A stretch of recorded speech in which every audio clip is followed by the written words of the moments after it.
আজকে শুক্রবার, গরিবের একটা অজিত দিন।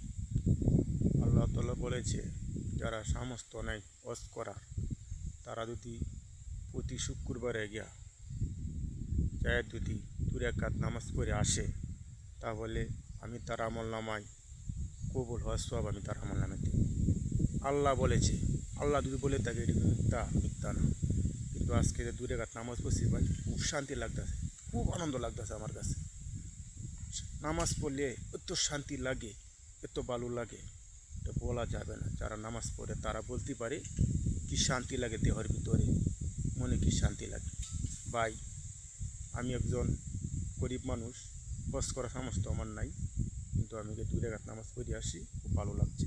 আপনারা সকলেই নামাজ পড়ার চেষ্টা করেন, 5 ওয়াক্ত নামাজ পড়বেন, আল্লাহ তাআলা ভালো করবে আপনাদের।